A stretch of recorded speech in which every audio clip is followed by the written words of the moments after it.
Hey, good morning, good afternoon, or good evening, depending on when you're watching this edition of Hypnosis Week Live. It's me again, born in the name of Alex William Smith, but many of you know me better as Jonathan Royal, the so-called British bad boy of hypnosis, although that title's probably wearing thin by now after these interviews, because some of you have been sending messages saying I've been rather nice to the interviewees.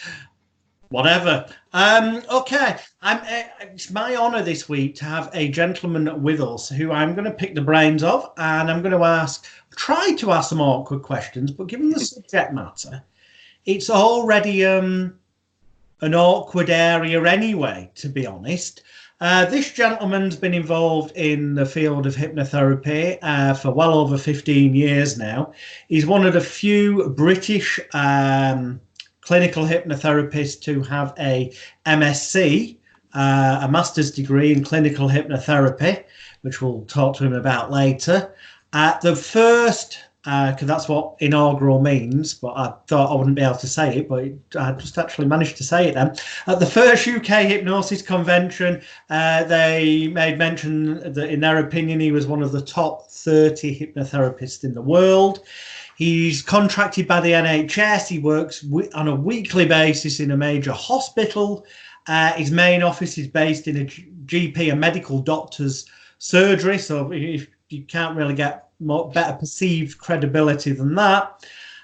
He's a clinical supervisor and mentor for many of what you'll have heard me talk or refer to in the past as winky wanky arty farty glorified boys clubs. No offence personally to Garry there, but the more respectable, perceived respectable side of things, he is held up to be, worthy of being one of their clinical supervisors and mental. In other words, he knows what he's doing, in a nutshell. And he's recently, over the past sort of year or two, been making a big name for himself in the hypnotherapy, amongst other hypnotherapists. He was already doing it anyway, for real end users, people who were in the position that needed his help. But then he's decided to start sharing his experiences, his variations on techniques, his own unique techniques in the field of Hypno Oncology. For those who don't know what that is, that's going to be my first question to Garry. So please welcome to the show the man himself, Mr. Garry Coles. Hello, Jonathan. Nice to talk to you again. Good morning to you, sir. It's been a long time. Yeah, so to get started, for those who don't know, what is Hypno Oncology? Hypno Oncology is essentially hypnotherapy or hypnosis used within the field of cancer or with cancer patients, those going through the cancer journey. Okay, so let's get this out of the way right at the start. In England, at least, we have the Cancer Act that was first talked about in 1937, but came in 1939. And amongst other things, it regulates what you're allowed to advertise. So we're not allowed in England, and most countries in the world have some sort of similar law, except for places like the Philippines and stuff, where you get your psychic surgeons who claim to reach into people's bodies and remove the cancerous growth, and yet it's all sadly sleight of hand and trickery. That we're restricted to what we can say. So in England, you cannot say, can you? You can't say that you can cure anyone with. No, you cannot claim in the UK to work with cancer in any way. You're not allowed to give advice on cancer. So, for example, I see hypnotherapists doing weight loss, for example, that will give advice on diet. And now, as far as I'm concerned, I wouldn't, because I'm not a nutritionist.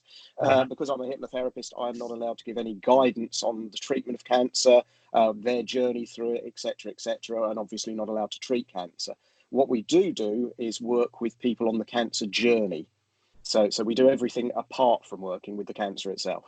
Okay, so before I get to what you actually do, which falls within what is legal, ethical, and all that, I'll start off with perhaps the things that you probably don't do, or if you do, you do them in a manner so that you've been able to make it legally acceptable and ethical and stuff. Because I've seen a lot of evidence, and I've spoke to not just yourself in the past, but I've also spoke to, in England, you're like the go-to guy for this stuff, and in America,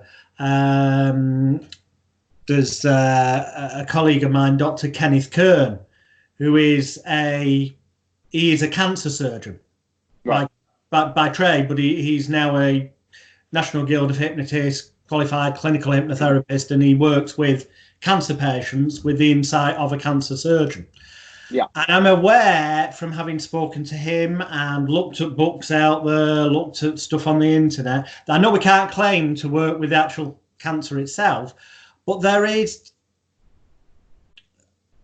evidence to some degree that the sizes of tumours, for example, could be reduced through people using creative visualization and mind power techniques. So, for example, perhaps playing Pac-Man, if anyone remembers that bloody game, eating the negative cells and only leaving the good ones there, or that type of thing. Do you ever use any techniques like that? Because there's evidence out there that they have worked for people. Yeah, yes, we do. But with the proviso, and yes, there is some sort of circumstantial evidence. I would say there's not enough evidence to say that we can make a difference in that area. But again, people do like guided visualizations and things, and there is belief that those types of things can work. So we do offer, as an adjunct treatment, guided visualizations along those lines if people wish to use them. Again, with the proviso that we're not working with the cancer, this is something we're doing experimentally, which won't cause them any harm. But it may have an impact. And interestingly enough, one of the scripts I give the people that I train is actually based on Pac-Man. Is it? Oh, right. Okay. Yeah. Because I saw two main examples online. There's mention of Pac-Man, and that's one I used years ago. And one was a visualization of a rabbit in a field, and he had to go around all the carrots and find the bad ones. And yeah. I mean, another area that we are allowed to work with, where, again, I give short lectures on conferences and so on, is the area of psychoneuroimmunology, PNI. And that's the way the impact of the immune system as changed by emotions, for example. And therefore, we know with hypnotherapy that we can change emotions, we can change people's outlooks. And we know in the area of PNI that things like prognosis and diagnosis from people in power can act as direct and indirect suggestions on people. So that can have quite an impact on going through the cancer journey. So, and there is a lot of evidence. It was coined by Dr. Robert Ader in 1975, I believe, for PNI. And there's a lot of evidence that you can change the makeup of the immune system using things like hypnotherapy and guided imagery. And there is further sort of research in that areas showing that we should be doing a lot more social care and social work with people going through the cancer journey, because it can make a difference with the immune system, and we should be looking at the whole idea of treatment holistically. I couldn't agree more from what I've read and studied. Years ago, just to put this in perspective for the viewers at home, and by years ago, I mean we are going back the best part of 30 years. It was the very early 90s. I was lucky enough that a gentleman who'd been in the hypnotherapy industry for ages, a guy called Paul Brady, who at the time was on the committee for things like the Institute of Advanced Hypnoanalysts, which was Neil French's society, the National Register of Advanced Hypnotherapists. He was all these different committees, but he had an office in Rochdale. And I suppose his logic was, rather than this at the time, I would have been about 15. My real age, although I was lying about it, because I was wise enough to realise that that was probably a negative suggestion, so I lied about my age. He knew my real age, and he probably thought, having spoke to him in more recent years, that rather than me finding somewhere else to get an office and him not be able to have any control over it whatsoever, he gave me an office, his centre, and just by virtue of it, when he was away on holiday, one or two of his clients who did have cancer demanded that they wanted someone to help them there and then. And never ever prior to that, having been put in the situation of someone who had been told they only had a certain amount. These were people who'd been told that there was naff all could be done. Yeah. It was a matter of weeks or months. And ultimately they were just getting help in terms of pain control and psychologically coming to terms with the fact that the number was up, or at least that's what they'd been led to believe. And what I noticed, because I only, had encounters with them once or twice, that they then went back to seeing Paul. But they'd told me during these sessions how long they weren't supposed to have long at all. And yet months later, they were still coming back to see Paul. And he was trying to tell them, you don't need to see me anymore. You've now got the tools to handle it. But they were adamant they wanted to. But they were still alive. Anyway, he managed to then get them to stop coming to see him. But we'd see them, because we live in Rochdale, it's a small place. We'd see them in town, and they were still alive a couple of years later, most definitely. I moved away from the area then, so I had no idea. I couldn't put a timeline on when they did die, or if they did.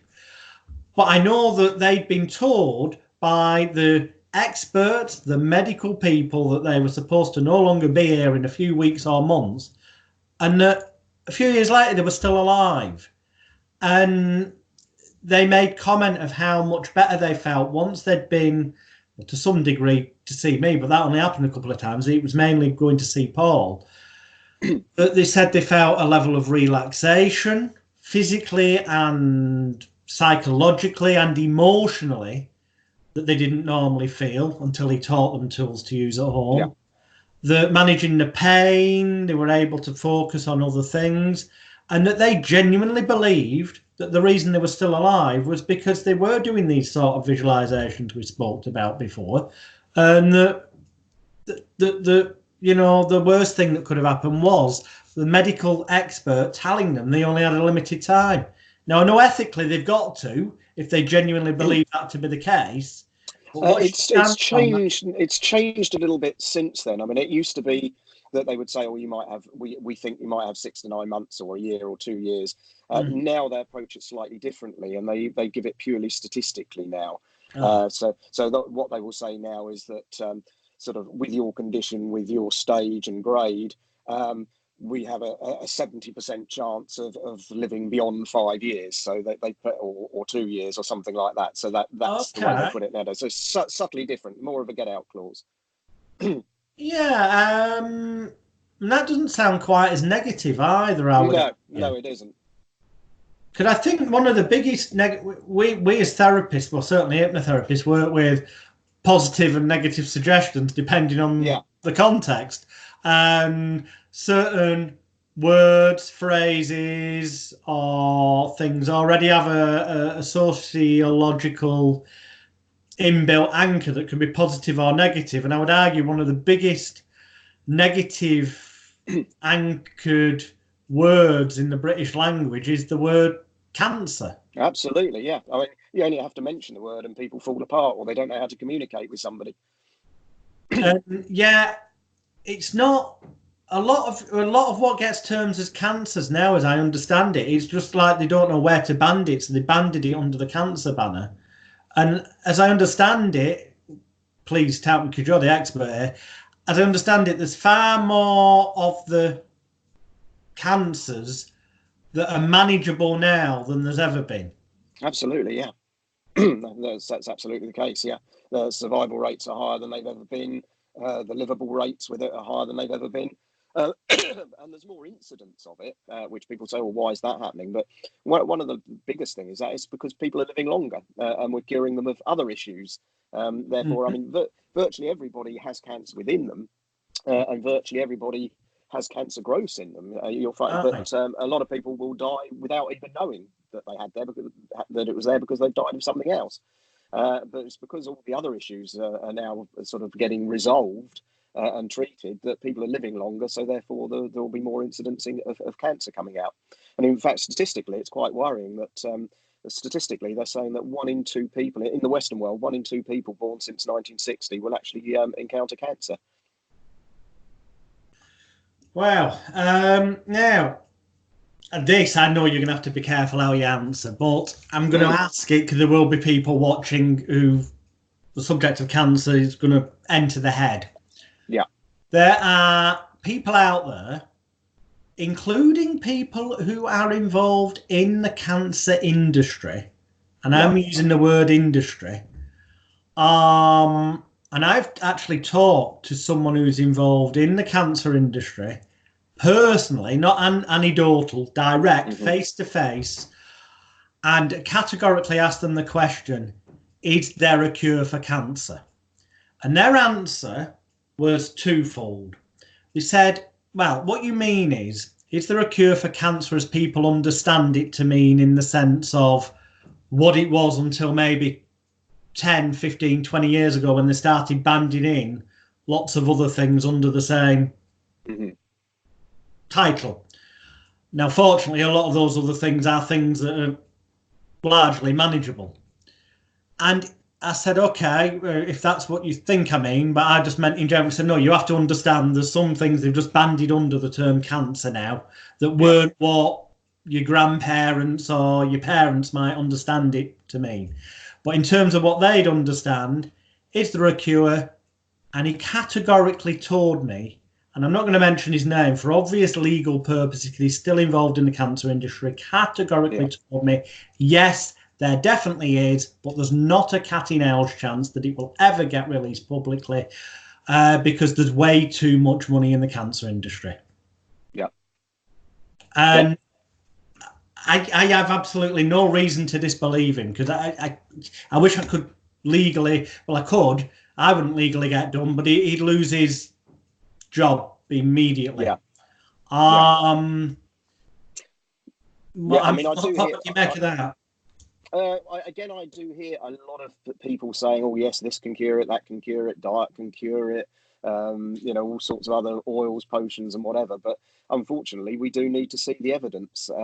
Yes, I have heard rumours that obviously we know that pharma is a big business, and there's a huge amount of money to be made out of pharma in the cancer industry. And obviously, I would assume that they would want to stop other cheaper alternatives. But again, we do need to see the evidence. I mean, I have heard rumours that there are things out there and it's been covered up. But again, we need to be able to prove it and get the evidence base behind it. Which you're not going to get because the powers that be can cover that up quite easily. Yeah. Because who controls scientific studying and stuff ultimately in the publishing of data? Governments. Yeah, that's right. So so we have got a problem on that front. But again, it's this interesting one of how valid are these so-called cures? Because again, I do see people peddling all sorts of so-called cures, which turn out to be just snake oil stuff anyway, particularly in places like Mexico and stuff. Yeah. I mean, I'm on a number of Facebook groups for cancer. And the amount of things that pop up saying, "Oh, you can cure it with this diet, that diet, this witch doctor, this oil," all this sort of stuff is quite frightening. And the worrying thing on that is that the amount of people that have a belief in all that sort of stuff. I mean, people do become desperate, obviously, when they're in that situation.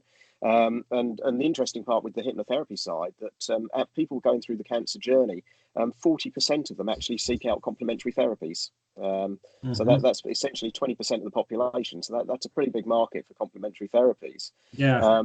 But so which is obviously where we come in. But there's a worrying statistics about complementary therapies, and there was some recent research done by the American Society of Clinical Oncology. And they actually interviewed 4,000 adults, and 25% of those were actually going through the cancer journey or had been through the cancer journey. So you would think would be pretty educated from the hospitals and the oncologists and the surgeons. But the statistics actually came out that 40% of them strongly agreed or somewhat believed that cancer could be cured by oxygen, diet, and herbs alone. And half of those under the age of 53, which is a strange age to have picked, I admit, but half of those under 53 thought that cancer could be cured by complementary therapies alone and nothing else. And the worrying side of that is that actually using complementary or alternative therapies alone without standard treatment actually doubles the mortality rate. And if you actually look at it in early stage cancer, it actually increases the mortality rate by 6 times. So it is quite a worrying statistic that's rather negative. The statistic I find more worrying than that?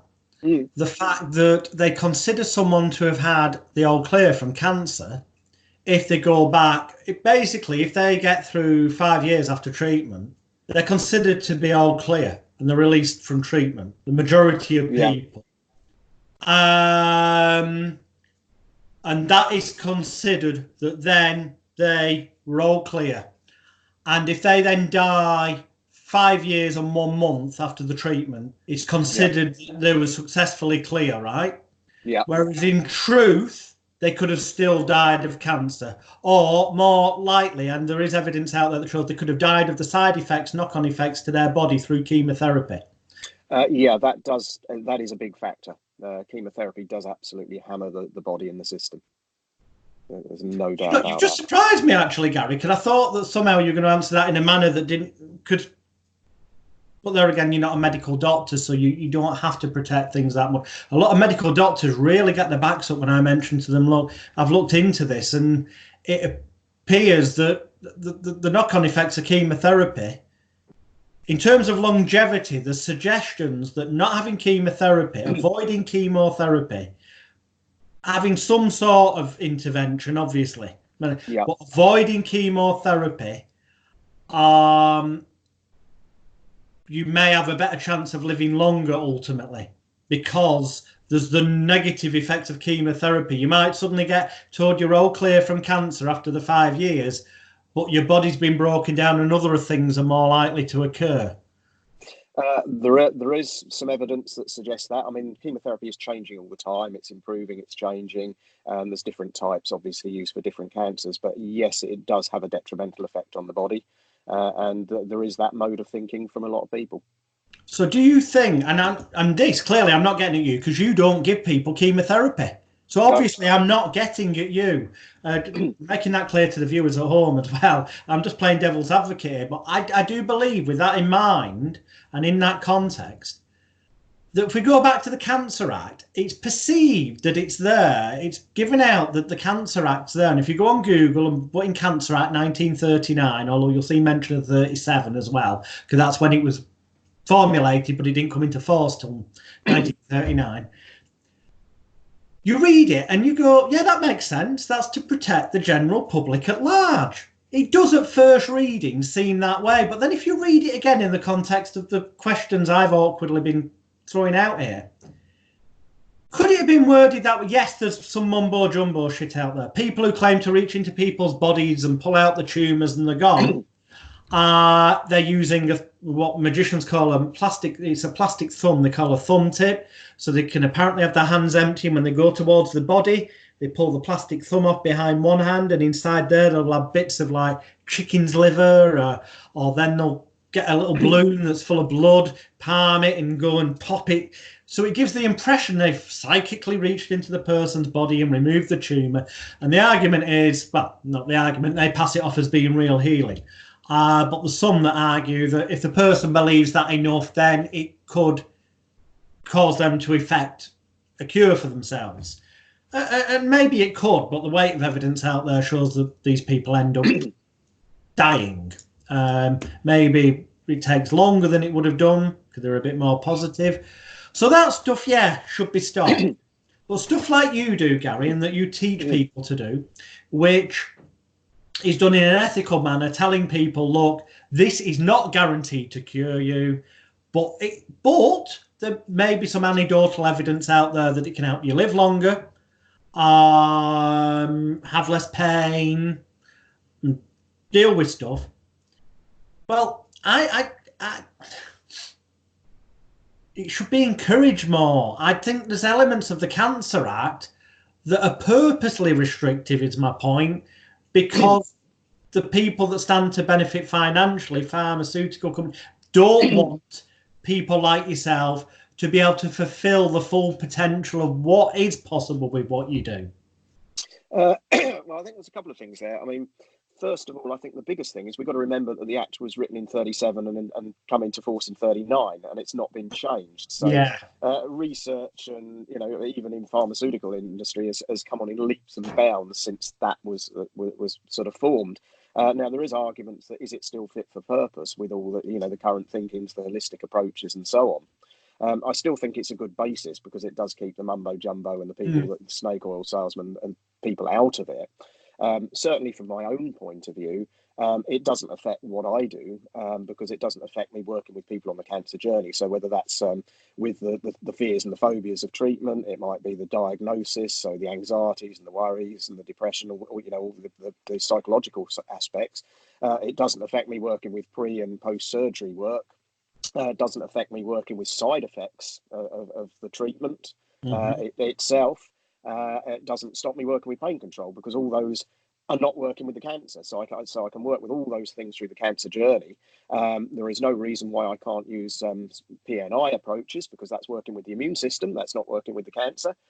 So the only bit that really that you could argue might overstep the line is if, going back to sort of the Pac-Man thing, that you would argue is that we're working with the cancer, but actually we can say, no, we're not. We're just giving you some guided visualization as an adjunct to your standard treatment that may or may not be useful for you. It's an experiment. If you want to do it, do it.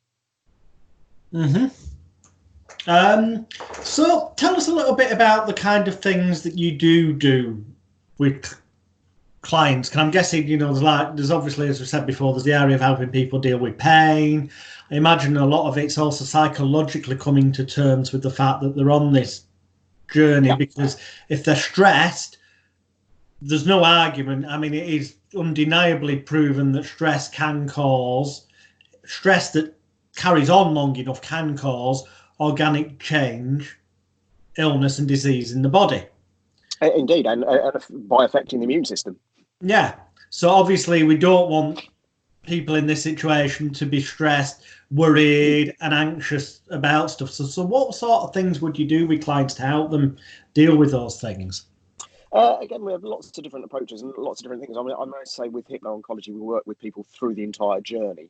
One of the most common things I would get would be at the time of diagnosis, or sort of early treatment, or might be sort of have people having panic attacks because they've got to go into a scanner, or they might have to have a face mask fitted and things like that. So we would do a lot of very fast interventions with a lot of people. So a lot of submodality work and sort of fast interventions based on those types of techniques. Because quite often you will just see somebody for one session, and it will be a session where they're already in some sort of panic attack. So you would use sort of you can use fast Phobic. I'm not a great fan of it because I don't find it particularly permanent, but you would tend to use a lot of submodality work and different approaches with those types of things. Then you would look slightly longer term. I would do a lot of parts work with people. I tend to have a very authoritarian sort of hybrid between ego state therapy and parts work, which gives them no sort of wriggle room, if you like, which I find very effective for a lot of things. So we will work with them on that.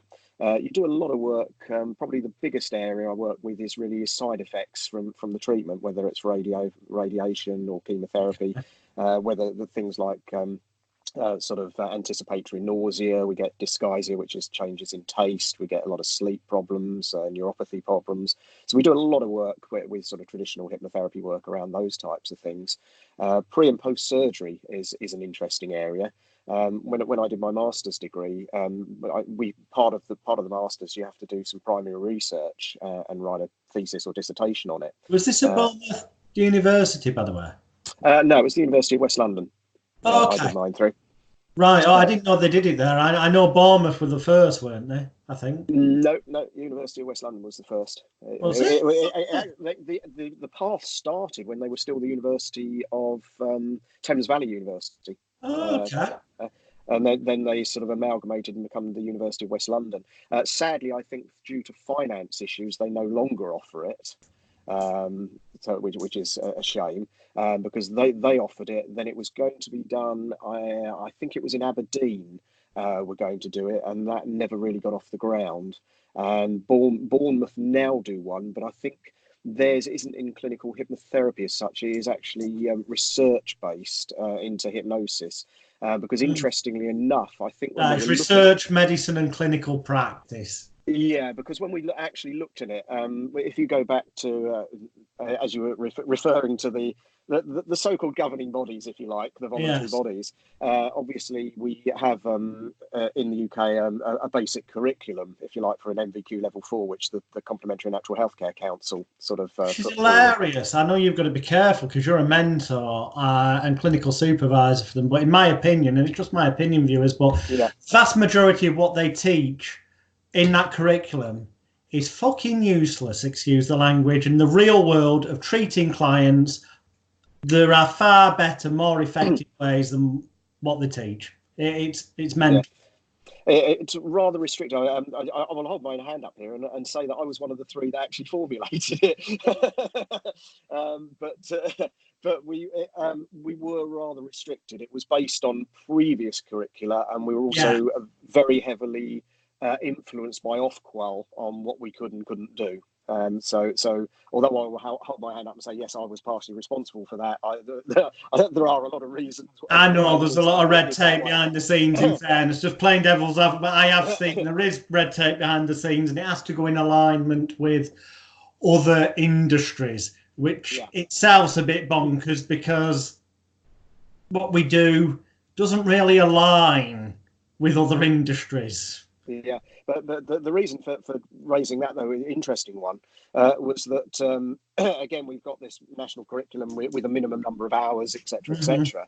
And my understanding when they looked at it, the Bournemouth master's degree, although it was a master's degree, actually didn't cover enough hours of clinical hypnotherapy to actually meet the minimum requirement. Bizarrely, that was my understanding. I might be wrong, but that was anecdotal evidence that I heard. Right. So it's certainly the University of West London was the first to offer the master's degree. Going back to that side of it, when I had to do my dissertation and research, I decided to make it really difficult for myself and decided I wanted to do medical research, which everybody told me I was completely mad.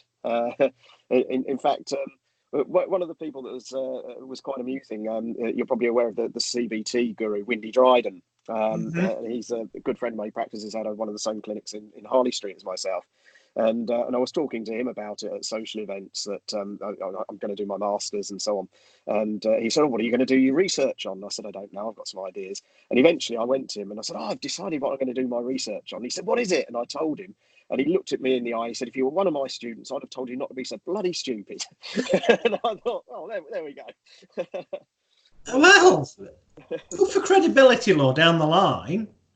Yeah, but the research I ended up doing was I did research into pre-surgical hypnosis and the effects that had on the recovery quality in breast cancer operations. And so I actually became embedded in the breast cancer multidisciplinary team for a year at the hospital. So I was attending all the diagnosis meetings and the planning meetings with all the surgeons and the oncologists and the radiographers and so on. So I learnt an awful lot about the process from that point of view.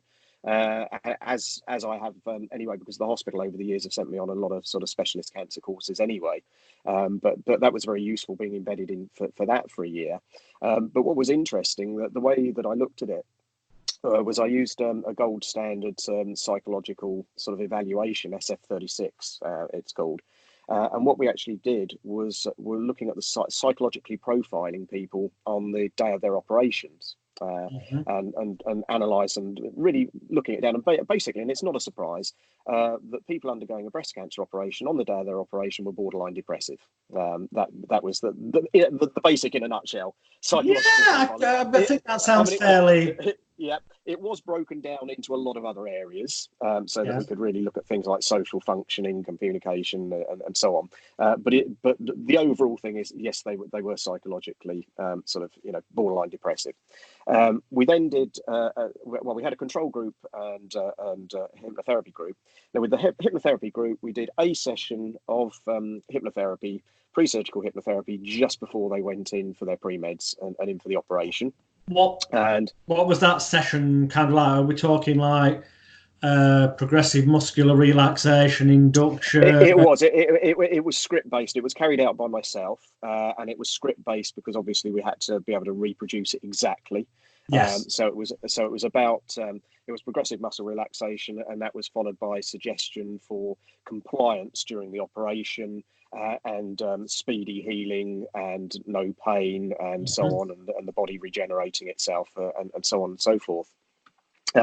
And so we did that with the hypnotherapy group, and then we did the same SF36 questionnaire after 7 days, 7 days after the operation. We did it after 7 days because that was before they got any diagnosis back, and obviously that would change greatly the way they were feeling. Yeah. So we had to do it prior to that. Now the control group was still borderline depressive. The group that had the hypnotherapy were actually back to the population norm. So if you like, back to normal psychologically. So we had quite a good psychological impact on them. And we also, as an aside, we did pain. We did some pain questionnaires for them. And it was interesting to note that those on the hypnotherapy group perceived that they were in less pain than the control group. But when we actually sort of dug down a little bit further, not only did they perceive they were feeling less pain, generally they were taking less dosages of pain medication than the other group. Excellent. So there was quite a lot of positives there. Hey, excellent. How much of that would you say? And it doesn't matter. This could sound like I'm asking questions that are purposely cynical, and that's because I am, for the nature of people watching educational benefit. But just let me clarify in advance that it doesn't. I'm a great believer that it doesn't matter how a job gets done, as long as it's done legally, lawfully, and safely. As long as those things are in place, I don't think it particularly matters how the job gets done, as long as the job gets done and the client has the benefit that you've kind of said they may have or will have, depending on the context. So with that caveat in mind, I'm not being as cynical as it may first sound, how important to those outcomes you've just mentioned do you think was the fact that it was an environment where clearly you were there with the acceptance and knowledge of the medical doctors, surgeons, and other people? So you'd, as well as being the perceived authority figure in hypnotherapy, you've, without anything being said, been given like this seal of approval by the medical types, which therefore is increasing, I would argue, the power of suggestion. Absolutely, and I find that in hospital particularly, whereas obviously we see private patients, and we know that, for example, if you see a private patient or a private client, somebody that's been referred to you by somebody very close to them that's already seen you, your job's already half done, because the perception is there that you're going to resolve the issue because you did it with their close friend, and therefore you've got the credibility, you've got the tools, they know that you can do it. Whereas somebody just phoning you up off the street has probably got less of that perception, and they're just trying you out to see whether it will work. So the job is a lot easier, and certainly even my general work in hospital, because I am based in the hospital, because quite often I'm referred to by an oncologist or a nurse or one of the surgeons. Already you've got that credibility because you're another person, another expert in the hospital that they can call on. So therefore they've already got the rapport and the expectation that you're going to make a difference to them. Yeah. Excellent. Now, obviously, you got the other element of that is that obviously the people who went through the hypnotherapy session, as well as there being the credence and the and that, you just by virtue of doing a hypnotherapy session. Yeah. Forget the content, although obviously that's beneficial based on what you said, but just the virtue of spending time with somebody in a context where clearly it's aimed with the intention of being for their benefit, and being presented in a manner where you give a shit and you care about that person. People don't tend to encounter that as often in life as they would like. So that in itself arguably is incredibly therapeutic, isn't it? It is, and we've got all the things, for example, like rapport that we build as hypnotherapists, and the techniques obviously that go in it. But it's interesting to know that the scripts that I actually came up with were based on previous work that's been done in breast cancer operations. There's a guy that's done a lot of Guy Montgomery in Sinai in New York. Has done a lot of work in the past about that. So I wanted to try. My original idea was to actually recreate what he'd done and improve on it. But unfortunately, he seemed to be a little bit protective, let's say, with the work he'd done, and sort of suggested that he'd done a lot of work in that area. Why didn't I go away and do something else? But then I must admit, when I actually started looking at his research, I did find some holes in it. so that made it interesting from my point of view. I mean, for example, whereas I did a full SF36 questionnaire, which is then computerized and statistically analysed, he essentially just used a 1 to 100 scale for things like pain and psychological well-being. And also he did his follow-ups when the people came out of the treatment centre. So it was still on the same day of their operation. So therefore, they were, in my opinion, well, it's certainly under general medical opinion, they've certainly still got general anaesthetic in their system, which guidelines in this country is you can't make cognitive decisions for 48 hours afterwards. So I would say that his research was done while they were still impaired, so therefore perhaps isn't quite as valid. I'd agree with you there, definitely. Yeah. And the other thing that I find quite interesting from my one is if you actually look at most of the hypnotherapy research out there and most of the papers, it's very rare that the hypnotherapy is carried out by a hypnotherapist. If you actually really read down, 9 times out of 10, it's they're done by a psychological student or the person writing the paper who's generally had something in the region of an hour's tuition in hypnotherapy. So therefore, they've got no idea about all the subtleties of the rapport, etc., etc. Basically, they're just script-based from an hour's tuition. Yeah, which and that script, they might not even vary the voice tone, which we know there'll be people watching this going, well, don't matter, you don't need to vary your voice tone. No, you don't need to. But if you give the client what they perceive, rightfully or wrongfully, which quite often is what they've seen on TV, the cliched, the deeper you go, the better you'll... If you give them that, then it's more likely they buy into it because it fits with their... Whereas if you tell them it isn't like that, you kind of already maybe putting the back up a bit because nobody likes to be told they're wrong. So if you can have an environment where they think they're right and fulfill their expectations, then it's more likely to work. Whereas those clinical... I couldn't agree with you more. I think where there is evidence of something being, say, this effective on a scale, I think if they brought in a real-world hypnotherapist like yourself who works in the trenches, that they will probably get a better success rate. Yeah. Well, that was one of the arguments that I used as in my evidence that I backed up. I mean, there was a few more techniques that I threw in that weren't done previously in Montgomery's experiments and so on. But that was one of my arguments, was surely it's going to be more effective carried out by an experienced hypnotherapist that knows all the subtleties than somebody who's just had an hour's tuition and reading from a script. It's quite hilarious, really, that they would... On the one hand, there's all this, like, you know, in the medical arena, to be a member of the British Society of Medical, you know, clinical hypnosis and all that, you've either got to be a medical GP or you've got to fulfill certain criteria. And it all sounds like that's for the protection and, you know, the standing of how it's perceived and that.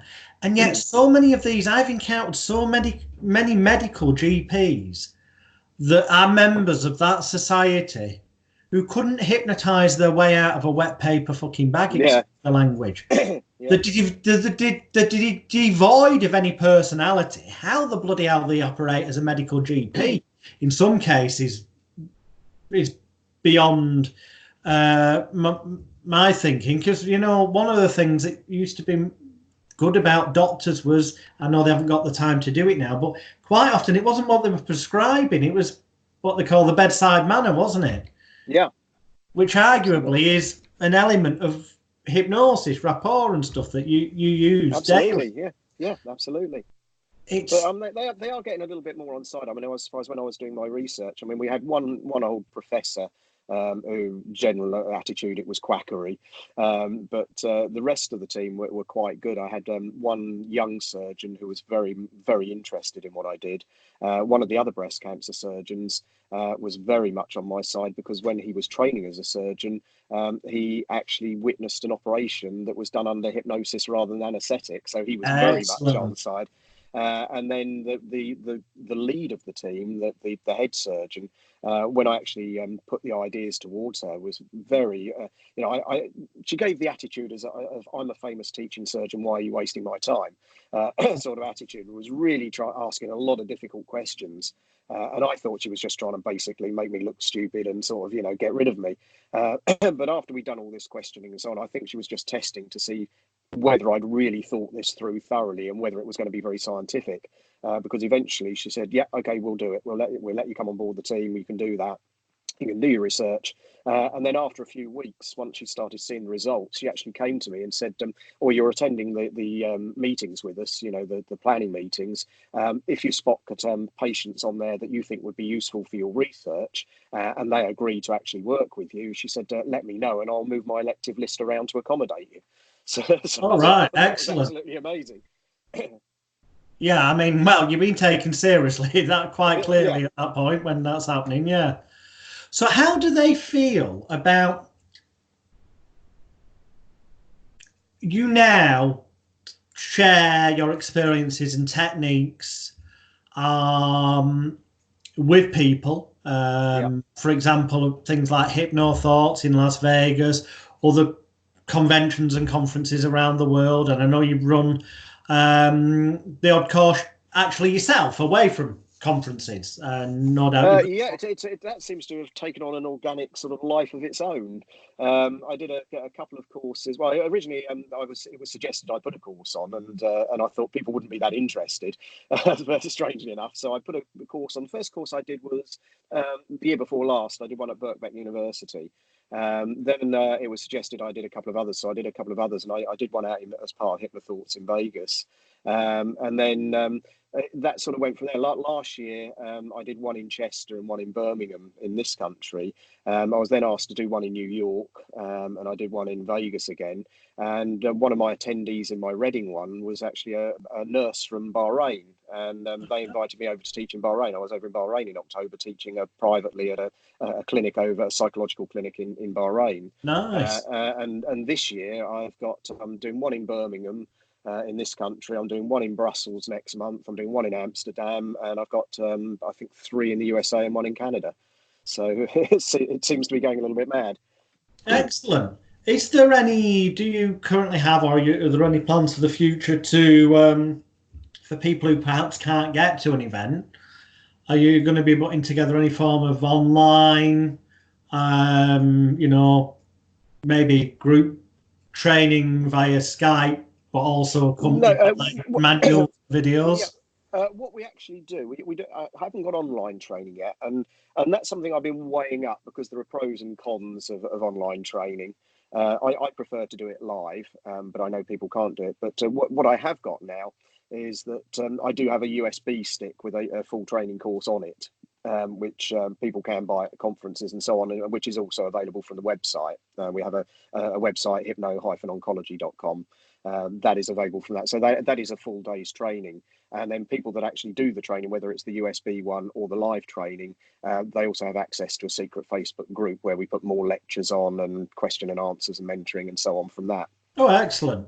So yeah, hypno-oncology.com. Yeah. Yeah, definitely worth checking that out. Yeah, that has a list of the courses as well as the product. There's also a script book, Hypno Oncology script book, and all sorts of other things. Cool. Because And the reason, and the other thing that I will mention on that is one of the things, again, from the ethics point of view, is that I did find that over the courses that I've done, I did find that people, their standards of knowledge of hypnotherapy have varied greatly. And obviously, I want the very best working in Hypno Oncology. And obviously, I don't want to put people off coming on the Hypno Oncology course because, you know, everybody that can help is great.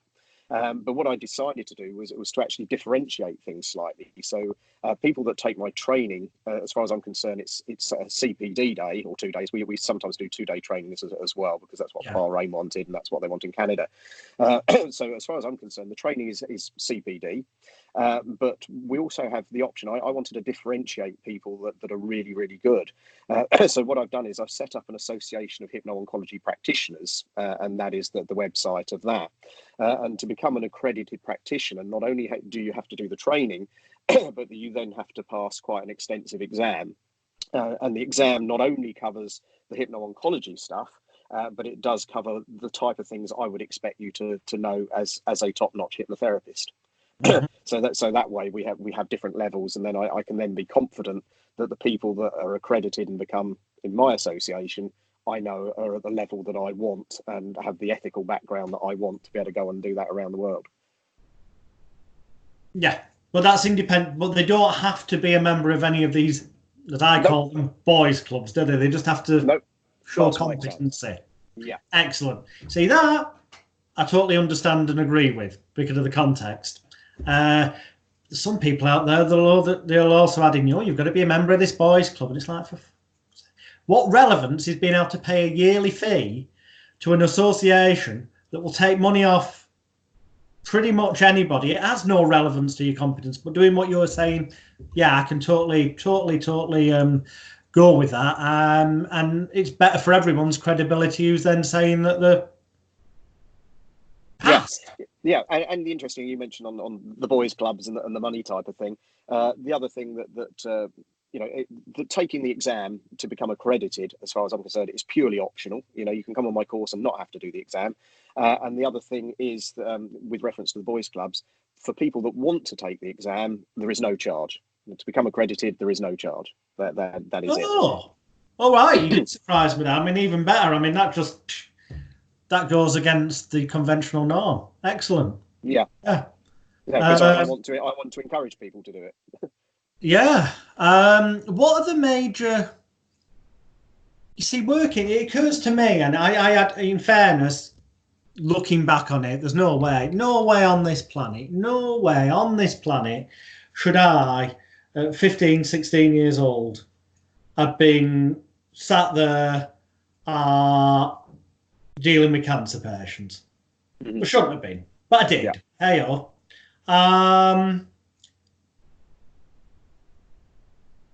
So obviously, as you get older, it becomes easier to deal with things. But it strikes me that how do you dealing with people who, I know you've got the benefit, so to speak, of seeing them end up feeling more positive, being in less pain, and getting through things. You've got that to focus on, but it's got to have, I imagine it's got to have a massive, profound emotional effect upon you as the therapist. It does, and it's you have to be very careful going into that as a living, for want of a better word, or and the hospital stuff. It's interesting at the hospital, we get so many people want to come in as therapists or even just to help out in different types of sort of complementary therapies, and it's surprising how many only last a couple of weeks. Once they're actually getting in that environment and see the emotion that goes through it, it can hit them quite hard. And you do have to learn to cut yourself off from it, like you would with any other patients. If you're dealing with depressives, you've got to learn to cut yourself off it and not become depressed. I mean, it is unfortunate that you do form relationships with some of the people you see longer term. You will foster relationships, and you will lose some of them. That goes with the territory. Now, certainly, I would recommend that if you're going to be involved in that area, at the very least, have supervision or some sort of counselling. And we're quite lucky at the hospital that if we require it, we do have counselling facilities for us, if it's required. Saying that, I personally have never had to use it. I find that having been there for sort of over 14 years now, that I'm very good at separating it, sort of putting it in a box, if you like. How do you think you manage that?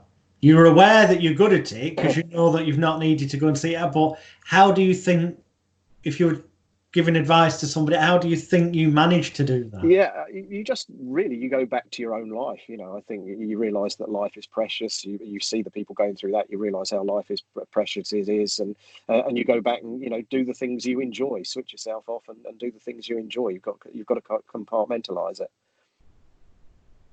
Okay. So jumping back, because you did start telling us about well, you did the studies pre-surgery. Yeah. And you explained that really well. Thank you. What we can't, because it's my fault, can I go off on one? It's entirely my fault, not Garry's.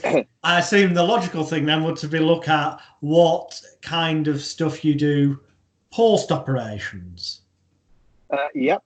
That would have been the next thing that I would like to have done, but the amount of ethics involved and time thing, because obviously, although I wanted to get some quality research out there, the other side of it was to gain my master's degree.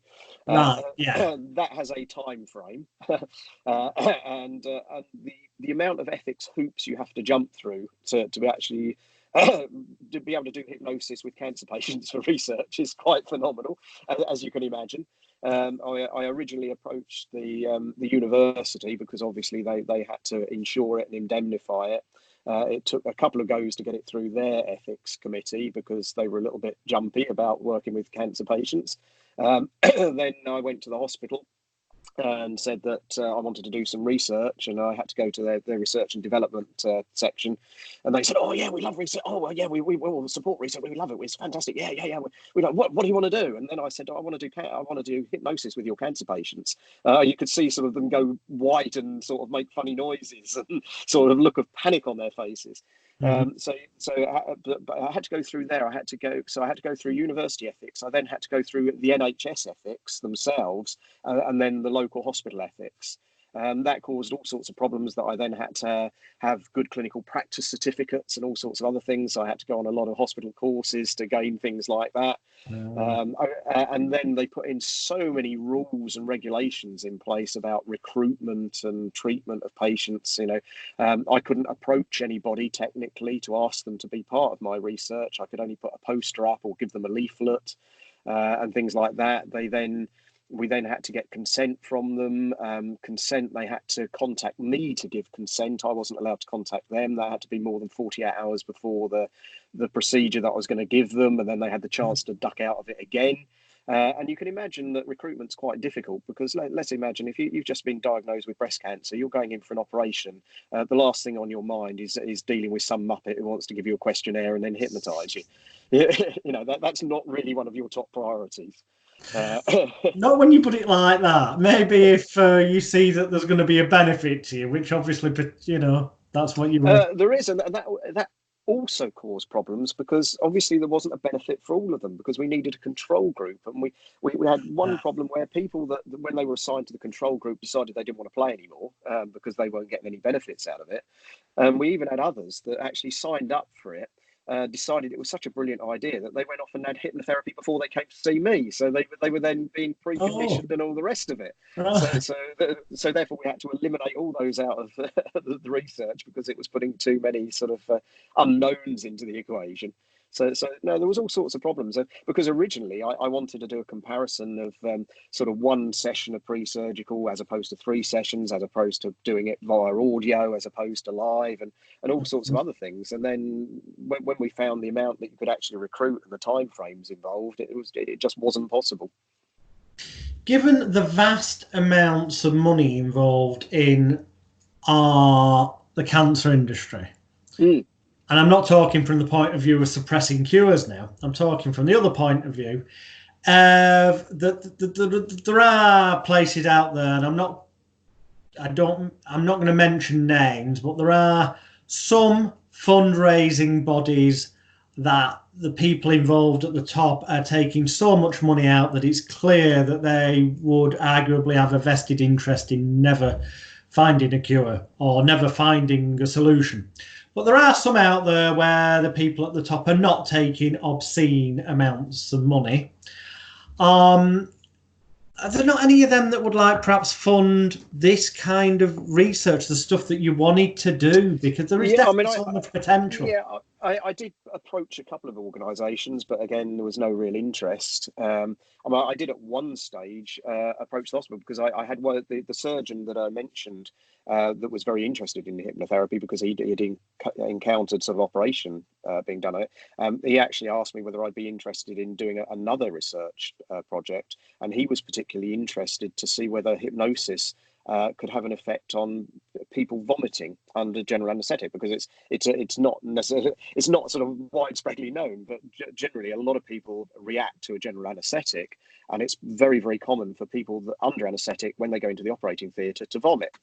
And he wanted to know whether it would be an interesting project, whether we could look at whether hypnotherapy could actually be used to alleviate the vomiting actually under general anaesthetic, which I'd have loved to have done that. But again, the problems behind that is that you've got to have somebody to insure and indemnify it, and and obviously the university, I'd finished with the university by then, so they wouldn't do it.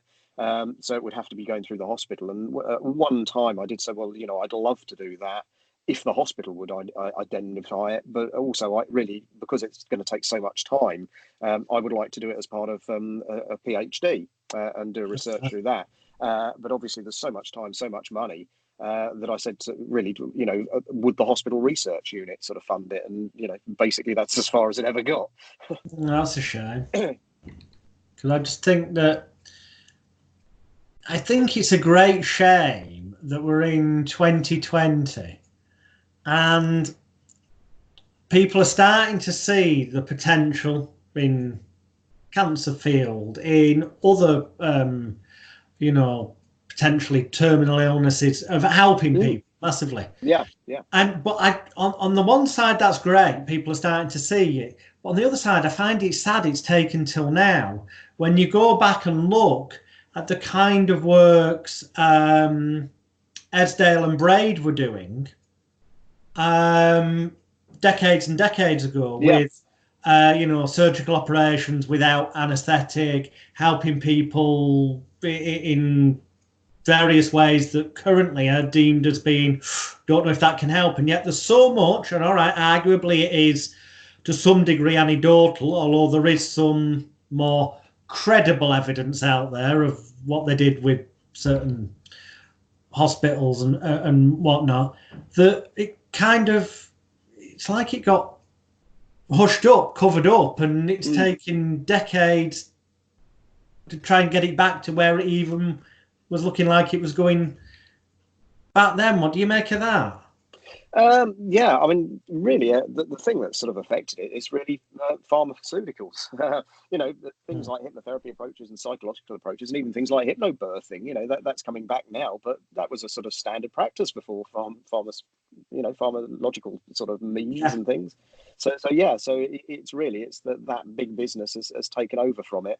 But I think it's reversing in a way. I think people are getting more sort of naturalistic nowadays and seeing the benefits of more holistic approaches. So I think it is starting to turn the other way, that people are looking for natural sort of cures or natural remedies as opposed to pharmaceutical sort of remedies. Thank God. And I just, no offense to anyone who's religious, I said thank God in the context of good, it's moving in the right direction, but it does trigger in my head the thought of, have you encountered any issues with people with their religious beliefs and backgrounds? Yes. Yeah, there are some very sort of very religious people that are very anti-hypnotherapy. They're very anti it as far as concerned that it's a devil's practice. Getting into people's minds. But I've only sort of spoken to a couple of people like that, and obviously they won't come to me. But I do hypnotherapy work with people of all religions, with sort of Muslims and Sikhs and so on. Religion doesn't really matter if people are open-minded and educated. Okay, so you'd never with positive intent. So therefore, I would argue completely ethically with positive intent. You'd never harness their religious beliefs to help them be more positively focused, or would you? With people that are very religious and perhaps if they're into prayer and so on, then yes, I might well incorporate that into the suggestion that we're using. Oh, excellent. Yeah, because I just sometimes if someone's got a really powerful emotional link or connection or belief, you use can it. harness it. Excellent. Well, I mean, do you know what? I'm really surprised because I've got to be honest to the viewers at home. I was looking forward to doing this interview, but I also thought there were going to be more points of complete and utter total disagreement crop up. And bizarrely, it's quite the opposite. I've found myself agreeing more and more and more and more with what Garry is saying, which is therefore no coincidence that he is establishing this reputation on a rapidly international basis as the guy who's actually done the research, still doing it, keeping up to date, and actually doing it in the real world, not just some. Again, I'm not going to mention names, but there are some people who go and speak on certain subjects at hypnosis conventions and things who appear to know what they're talking about. And they do. They've read every book and they can quote it. But the amount of work they've done in the real world is next to nil. And that's ridiculous. You're better off listening to somebody like Garry, who's actually still not did it. He's still doing it in the real world. So, you know, if Hypno Oncology, dealing with cancer patients to help them on their journey, whether it's to help them deal with pain, the emotional elements of it, and potentially within that, in an ethical manner, to set up the I can't even say the words. I always say to trigger off the cells and elements of the body to fight things positively and make an improvement. Then Garry's the guy to search out. And your website address. I always package that up so we're on an ethical point of view. I say we look at psychoneuroimmunological approaches. You say it because you can. Showing off. Yeah, excellent. So what's your website? The website for the oncology stuff is hypno-oncology.com. We will put the link below the video when this goes out on Hypnosis Week. Unfortunately, we're getting close to the end because we've gone just over the hour. So I want to ask you the question I ask everybody on these interviews. The final question, which is, if somebody came to you pushing, well, maybe in the context of hypno-oncology, but perhaps pushing that aside, because at some point you also did other hypnotherapeutic things. I am a general hypnotherapist. Yeah, I mean, I've probably worked now over the years with I've probably done about 10,000 sessions overall. But out of that, again, coming back to the oncology, I think probably 2,000. I've worked with at least 2,000 oncology patients. So over that time. So. Okay, so in general, someone comes to you, they're just starting out. I mean, a lot of people watching this will be experienced, but that doesn't mean to say that the advice you're going to give to this question won't be relevant to them. Because it's amazing how sometimes it's the simple things that people forget or overlook or whatnot. So my question will be, somebody comes to you, they've not had any training yet. Yeah.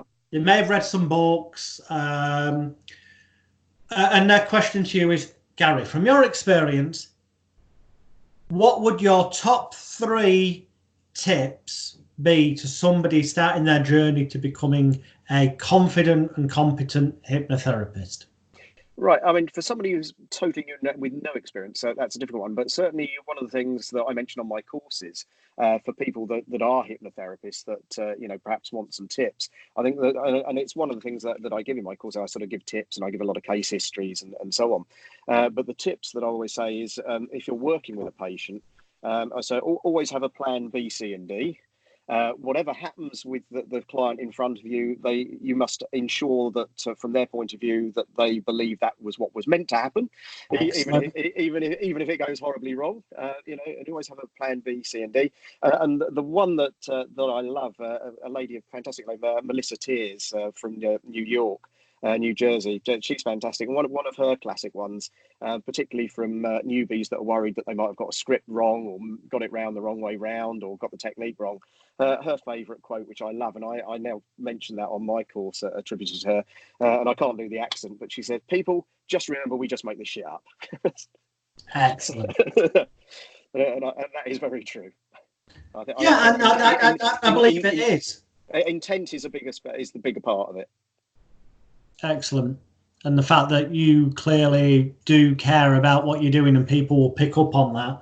And that's something, certainly when they're in a highly anxious, fearful, emotionally charged state, as I imagine the vast majority of your Hypno Oncology clients are when you first encounter them. Indeed, yeah.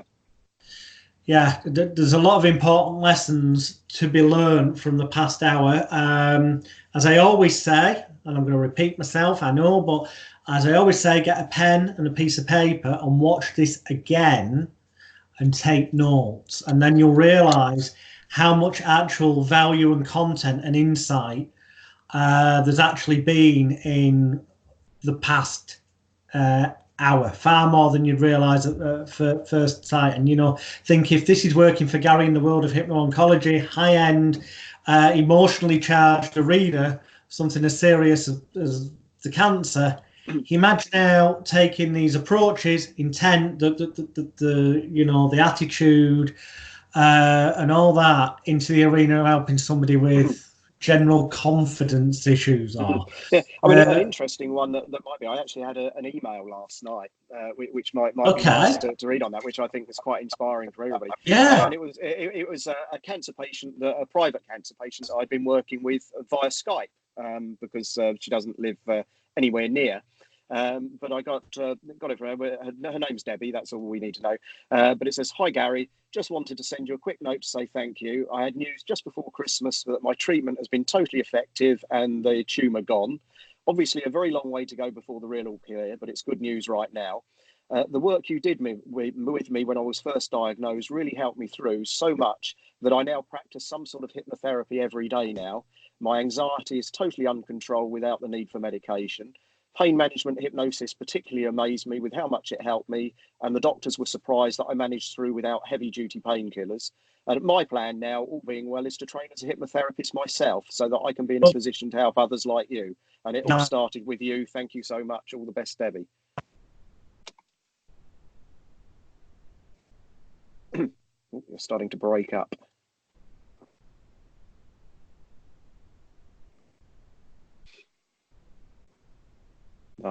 You've stopped moving and I can't hear you anymore.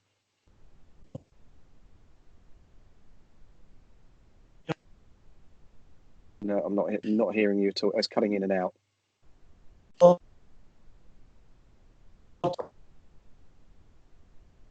Yeah, no, I'm not getting you.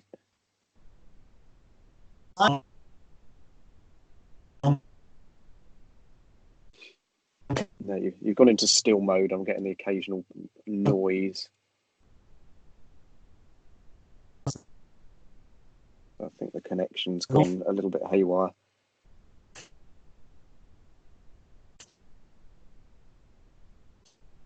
So I don't know how well you're hearing me. So I'm not hearing you at all.